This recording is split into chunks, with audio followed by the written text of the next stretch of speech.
Y hoy hay como una forma de ver que mucho tiene que ver con estos descubrimientos de la neurociencia y del coaching, el poder construir, ¿no? Una forma de ver la vida y de llevar adelante las cosas.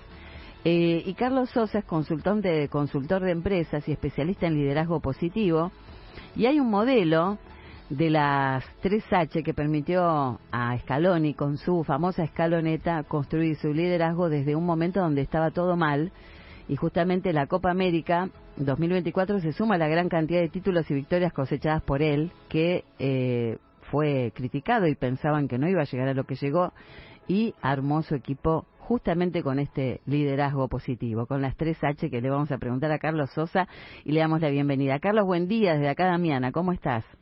Hola Damiana, buen día, muy bien, ¿vos? Muy bien, muy bien.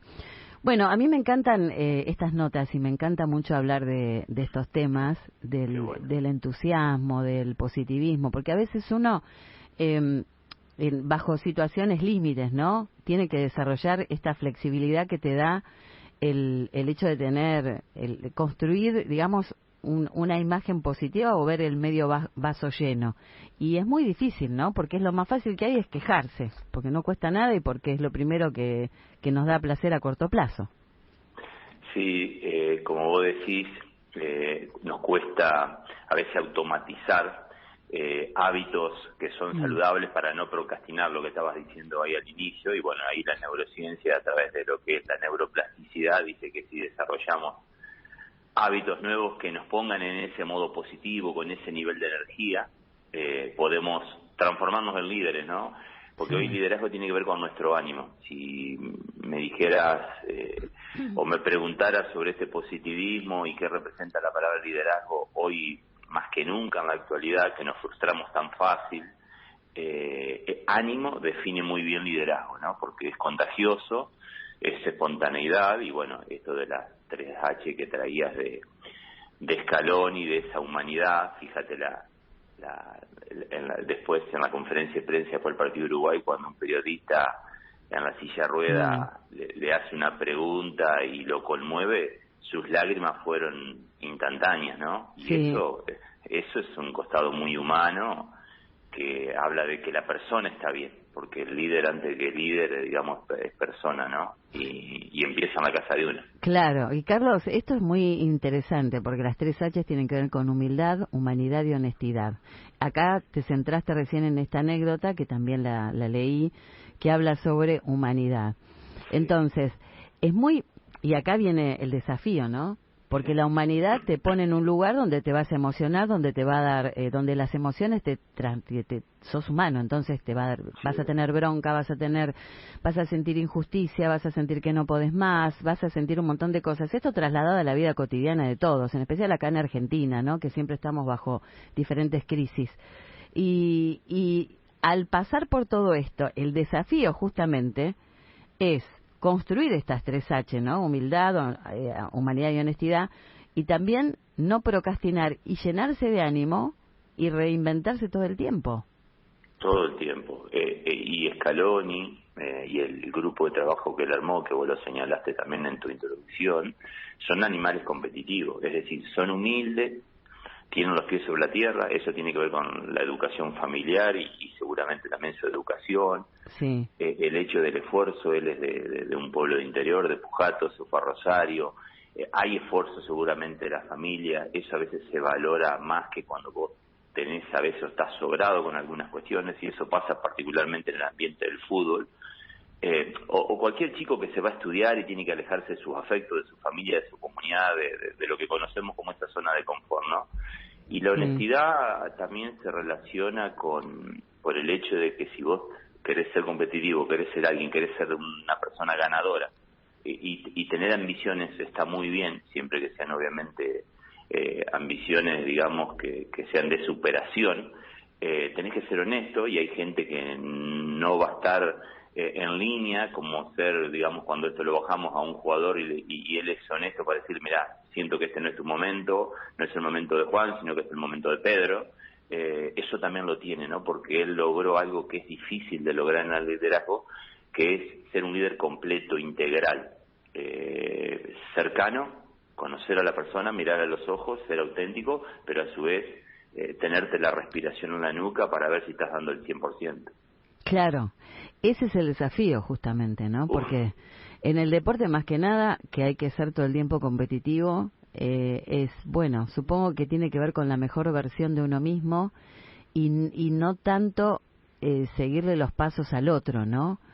Yo no sé si Scaloni en algún momento mira, y supongo que él lo debe hacer, pero no sé si se lo puede transmitir de la misma manera, ¿no? A su equipo. Pero digo, ver las debilidades del otro equipo, ¿no? Y desde ahí también forjar las fortalezas para poder competir. No sé si eso también se hará o directamente se focalizará en las fortalezas de cada uno de los integrantes del equipo, ¿no? Olvidándose del contrincante. No, van las dos cosas, Uh-huh. van las dos cosas. Primero, normalmente, o sea, no estoy en el cuerpo técnico del Scaloni, pero normalmente en el ámbito del fútbol y en ese nivel no podés prescindir de leer el rival, ¿no? De las fortalezas, Claro. pero siempre se comienza a construir un liderazgo por la identidad, por la esencia propia, por el modelo de juego. Vos tenés que hacer primero tu búsqueda, cuál es, qué propongo, cuál es mi plan de juego, como que fuera un plan de vuelo, a dónde quiero llegar, cómo lo voy a hacer, qué eventos o contingencias puede haber en el camino, y ahí juegan las fortalezas del rival y también las debilidades, ¿no? Entonces, cuando uno cruza, hace una especie de foda cruzado, ¿no? Pensando en lo propio y cómo lo ajeno puede impactarnos y cómo nosotros podemos impactar. Ese análisis, inclusive en Scaloni, también cuando él tiene, fíjate en el primer partido en el Mundial, cuando nos sorprendió la derrota con un rival inferior, Sí, y él dice en un video que fue muy viral, que los argentinos tenemos que también darnos cuenta que vamos a perder, y bueno, y que la derrota es parte también de ese recorrido.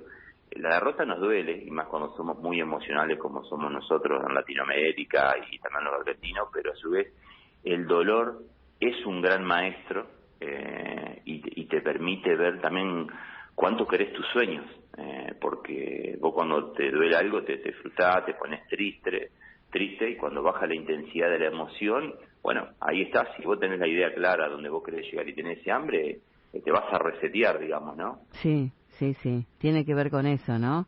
¿Cómo Sí. construimos una personalidad líder, o mejor dicho, una personalidad con constancia para poder seguir los sueños que tenemos en un Qué punto. momento histórico donde la inmediatez llegó para quedarse, donde el scrolling todo el tiempo nos dice, bueno, Sí. nos diversifica todo el tiempo, vemos realidades que nos frustran porque lo que vemos en las redes es todo maravilloso, perfecto, filtrado, y nosotros tenemos que focalizarnos. Yo creo que es mayor el desafío en esta época que antes, a pesar de que tenemos muchas más herramientas, pero me parece que es más el Total. desafío por esto de que todo te llegó para distraerte, ¿no? Y para To- frustrarte más rápido. Totalmente. Mira, lo que vos traes es un punto que lo quiero resaltar. Hoy, si tengo que comparar, siendo extremista, pero para ser gráfico y simple, entre Sí, una persona enfocada y una persona inteligente, prefiero la persona enfocada. ¿Por qué? Porque hoy justamente cuesta ser perseverante. Si vos te enfocás es porque algo te está llamando la atención, algo te está gustando, viste con tu pasión. La perseverancia, la fuerza de voluntad, es una cualidad que no solamente se necesita para emprender o para jugar un deporte, sino para ser feliz.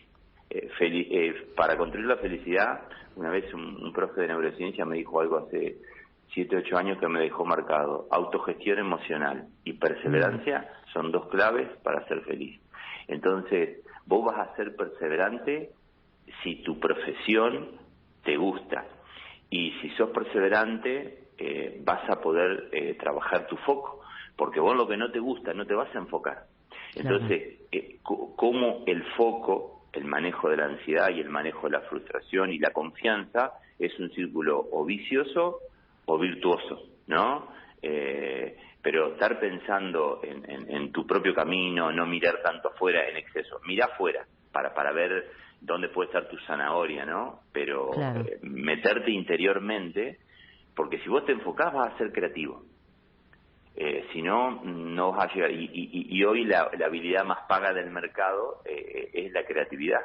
Pero entonces es todo ese proceso, encontrar lo que me gusta, poder tener esa intensidad justa, es decir, si yo no tener ansiedad o no tener estrés no sirve, pero tener mi estrés en 230 o 180 kilómetros tampoco sirve. Entonces hay nosotros le llamamos a nuestro modelo un modelo de equilibrio racional emocional entre 90 y 130, una especie de velocidad crucero, donde necesito ahí, obviamente, enfocarme, ¿no? Yo cuando tengo una emoción que se dispara y la puedo racionalizar, ejemplo, con respiración, teniendo cognitivamente un objetivo claro, a dónde quiero caminar, qué acciones tengo que hacer hoy, meditación, bueno, hay una cantidad de hábitos, como vos decías al inicio de la nota, que te permiten llegar ahí, pero hay una búsqueda que tiene que ver con qué me moviliza, ¿no? ¿Para qué me levanto hoy? Y bueno, en el deporte se da particularmente en la mayoría, no en todos,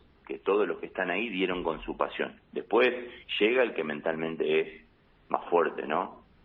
A diferencia de antes, que tal vez era más individual el fútbol, menos colectivo, y hoy la trascendencia de los líderes como Scaloni cambió desde mi punto de vista, desde mi opinión, es más preponderante. ¿Por qué? Porque el líder es más director de orquesta, tiene que coordinar el trabajo colectivo, es mucho más difícil, ¿no? Antes Maradona, por ejemplo, generaba mucha dependencia en el equipo. Hoy Messi genera impacto en el equipo, pero el equipo sin Messi también juega. Eso es interesantísimo el análisis que estás haciendo. Sabes que yo pensaba en Maradona y también en cómo lo estudiaron todos los técnicos del mundo a la hora de él jugar, ¿no? En los mundiales, en los equipos que estuvo, porque el fenómeno Maradona, en una época del fútbol distinta a lo que es Messi ahora, que es contemporáneo, pero en esa época no existían todas las reglas todo lo falible, lo infalible que puede llegar a ser ahora, todo se ve. Antes se podía zafar, y además me parece a mí que era otro tipo de fútbol, menos del correr y es más de la gambeta, ¿no? En otra época, me parece a mí. Yo no soy experta en fútbol, pero lo que he visto como de haberlo vivido, los mundiales y demás, me parece que era distinto. Y todo lo que implicaba Maradona para el resto del mundo era una amenaza total. Entonces lo golpeaban y lo mataban a golpes en esa época.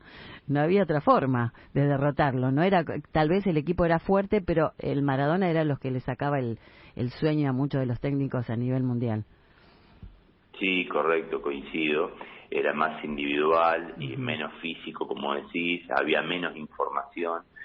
O imagínate que si vos te vas a la contextura física del jugador de antes y el jugador de ahora, físicamente, por alimentación, porque hoy sabemos que hoy tenemos información precisa sobre la importancia del descanso, del sueño, de la meditación, técnicas de frío, de calor. Es decir, hoy hay avance científico. El jugador hoy es una marca personal, es una empresa. Y está mucho más cuidado que antes. Mucho más cuidado. Antes tal vez el jugador profesional tomaba una coca y comía una factura. Hoy, si haces eso, no podés estar en ningún lado, digamos, en un nivel competitivo. Entonces hay los niveles de exigencia porque el rendimiento aumenta, porque todo se volvió más competitivo. Hoy cualquiera le gana a cualquiera, particularmente en el fútbol argentino. Entonces lo físico, es decir, han cambiado en el mundo empresarial también. Cambiaron cuáles son las métricas del rendimiento. Antes se asociaba que el rendimiento era igual a mejorar el conocimiento o la destreza técnica. Antes en el fútbol nos decían vos no naciste técnicamente bueno, lo tuyo va por el esfuerzo, dedicate a correr, a recuperar la pelota. Al que era bueno técnicamente le decía, bueno, vos quédate parado, que te llegue la pelota, no te esfuerces. Hoy a Messi le exigen, aún siendo el uno técnicamente, que corra. Entonces todo tiende a la hibridez. ¿Por qué? Porque la ciencia también descubrió en el año 95 que somos seres emocionales en realidad, que nos justificamos racionalmente cuando tomamos una decisión, y que también todo se puede desarrollar, todo podemos automatizar movimientos. Por supuesto que en el caso del liderazgo, el que nace y se entrena, tiene más potencial que el que no trae madera, no trae cuna y solo se entrena. Ahora, pero Carlos, el que nace y no se entrena no llega a ningún lado. Sí, es importantísimo el entrenar y el prestar atención y la concentración, ¿no? El trabajar. El trabajo es fundamental, mental.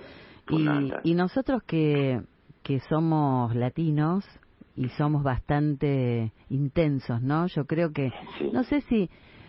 Yo no sé la idiosincrasia, pero más o menos uno va viendo con tanta inmigración de Venezuela, de Colombia, de Perú, de Bolivia, ¿no? Que nos han venido a visitar y a quedarse, muchos de ellos, que igualmente tienen otro tipo de, por más que sean latinos, tienen otro tipo de forma de ser. Nosotros tenemos una mezcla rara, ¿no? Somos muy cosmopolitas. Digo, en nosotros, ¿es más difícil focalizar y generar un ser humano con estas 3H que a veces nos cuesta tanto focalizar yo digo más allá del fútbol, pero para implementar esto de Scaloni en la vida cotidiana, ¿no? En nuestro trabajo, en nuestra vida, como somos tan emocionales, por un lado, notamos que cada vez que viene un artista acá, lo primero que hace es no se quiere ir porque si los Stone o tal banda viene acá y en su momento eran grosos en su país y después fueron,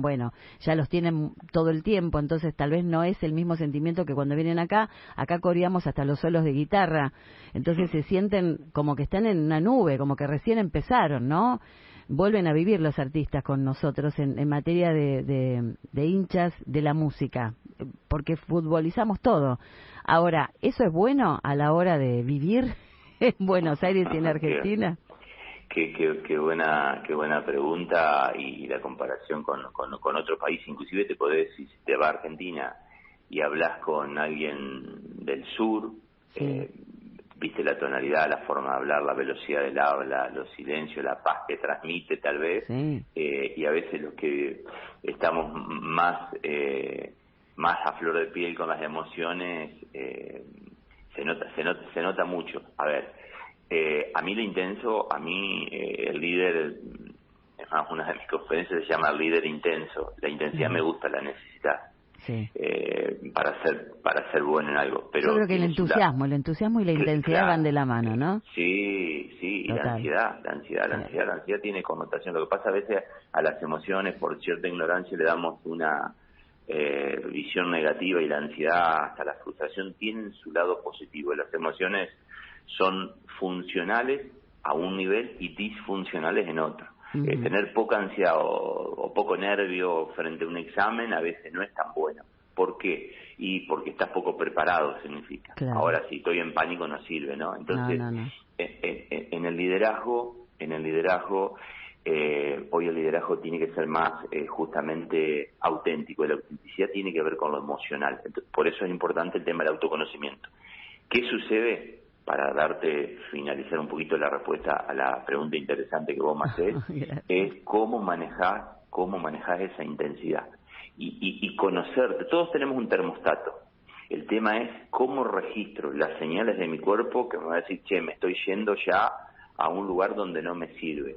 Entonces, si vos hoy entrás en una emoción, ejemplo, el enojo, que es una de las emociones más difíciles de manejar, te subís arriba de una moto, bajarla, tenés que estar muy entrenado. Entonces, entrenar las emociones hoy es fundamental.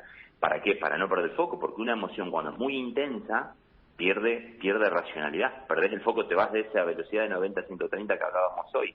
Claro. Entonces, el líder que es emocional es auténtico, pero ojo con el lado B. Entonces, todos tenemos emociones que nos hacen ser como somos, y eso está muy bien. Ejemplo, si soy ansioso, voy a ser curioso, voy a tener una zanahoria siempre que voy a estar buscando un resultado, y voy a tener motivación por el aprendizaje. Pero si no gestiono la ansiedad, la intensidad, voy a estar buscando siempre lo que me falta y nunca voy a estar conforme con nadie. Entonces ahí necesito otra emoción que compense. Ejemplo, la gratitud. A mí me gusta decir que el liderazgo es ansiedad por gratitud. La ansiedad, que a veces me hace estar en búsqueda, qué me falta, cómo me mejoro, cómo me supero, y la gratitud para que en un punto del día diga, bueno, ¿qué logros tuve hoy?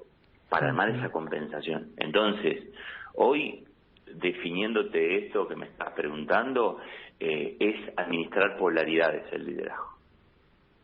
Es genial lo que me respondiste, la verdad, porque tenemos un lado A y un lado B. Lo importante es que ese lado B no nos lo haga, es como cuando estás en pareja, ¿no? Que vos elegís con quién estar y a veces no lo conoces y te saca lo peor de vos. Y decís, ¿por qué si yo lo controlé esto? ¿Por qué si yo no soy así? ¿Por qué me busca este lado oscuro mío? Porque todos lo tenemos. Entonces, la inteligencia es, bueno, o salir de ahí o hablarlo o ver que ese lado B no salga. Bueno, en la vida me parece que es lo mismo, ¿no? Con lo que vos estás contestando. Tratar de que todos tenemos nuestro lado oscuro, feo, ¿no? Agresivo tal vez, qué sé yo. Pero bueno, lo importante es que no nos dejemos llevar por el entorno si es que nos hace sacar eso o algún momento que nos tengamos que vivir. Porque si no, el placer a corto plazo es, ¿no? Según la neurociencia, dolor a largo. Quejarse. Entonces, si nos quedamos en el enojo, empezamos a quejar y no focalizamos en lo que tenemos que hacer. Y eso es lo que hacemos generalmente, es lo más cortoplacista, pero no nos da felicidad, ¿no? Porque es a corto plazo. Y es como hacer scrolling con el celular. Es placer momentáneo, ¿no? Sí. Vos sabés que esto de las polaridades que te decía de alguna manera y siguiendo con el tema del liderazgo y lo que traes del corto plazo y el largo plazo, liderar es a veces tomar ejemplo, tener una conversación con alguien de tu equipo, siguiendo el modelo de escalón y me representa dolor, tenés que decirle a este jugador que hoy no va a estar. Eso es dolor de corto plazo. Pero vos le das el feedback, qué cosas te gustan de él y qué cosas no, aunque te cueste mucho sacarlo, eso es doloroso, eso es incomodidad emocional, pero te trae placer de largo plazo. En cambio, si vos elegís una persona porque no querés evitar el dolor de corto plazo, te va a traer dolor de largo plazo, porque no estás convencido de esa decisión, pero por cariño, por cercanía, por química, claro. y no se decide así. Y por otro lugar, yo, vengo de las ciencias duras, soy contador y a mí me enseñaron de que la empresa de alguna manera también era solvente cuando su patrimonio, su activo, es decir, todos los bienes que tenía, son superiores a su pasivo, a todo lo que debía, ¿no? Entonces era activo debido pasivo o patrimonio neto o capital propio debido pasivo. Y en el liderazgo, la solvencia del líder es una ecuación que es entusiasmo dividido frustración. Si eso es mayor a 1, significa que el ánimo del líder es positivo, ¿no? Pero vos te vas a frustrar como líder. Te vas a frustrar porque tuviste un reclamo, porque alguien del equipo hoy en un escenario de rotación laboral se fue, te dejó. Entonces tenés que resetearte, salir a buscar tu entusiasmo, hacer actividad física, al psicólogo, escribir tus metas, volverte a enfocar. Nunca dejes que la frustración te coma tu entusiasmo. Siempre ánimo superior a 1. Qué grande. Carlos, la verdad, muy linda charla para motivar hoy en un día como hoy también, feriado, que mucha gente está en su casa, es un día muy especial también. Así que desde acá, muchísimas gracias por esta charla, hemos aprendido un montón, ¿eh? Bueno, el placer es mío y veo que te gusta mucho la temática, como me dijiste cuando sí, empezaste la pregunta. Veo que sabes mucho además, así que... No, me informo, gracias Carlos por lo que me decís, pero sí, me informo mucho porque me encanta, me parece que eso viene para quedarse y nos ayuda como seres humanos a gestionar eso que a veces nos frustra, que sentimos negatividad y todo eso, y bueno, yo soy medio como una entusiasta, así que me encanta todo y me gusta ver un poco de qué manera uno puede mejorar o sacar su mejor versión. Así que queremos que nos digas una red social para que podamos consultarte. Bueno, mi sitio web es Carlos Sosa con 2 veces seguida.com.ar. Mi Instagram es carlossosa.liderazgo y Carlos _Sosa en LinkedIn. Ok. Carlos la de Instagram Sosa, por ahí, carlossosa.liderazgo. que es lo más, ahora lo vamos a seguir de acá. Bueno, te agradecemos nuevamente, muchas gracias por estar con nosotros un buen rato charlando de algo que es tan útil y tan certero como es la neurociencia también y el coaching. Bueno, muchísimas gracias, un placer, buena mañana. Gracias igualmente, Carlos, un abrazo. Gracias, chao. Carlos Sosa, consultor de empresas, especialista en liderazgo positivo, analizando un poco que este modelo que permitió a Scaloni construir su liderazgo también puede construir tu humildad, tu humanidad y tu honestidad en tu propia vida.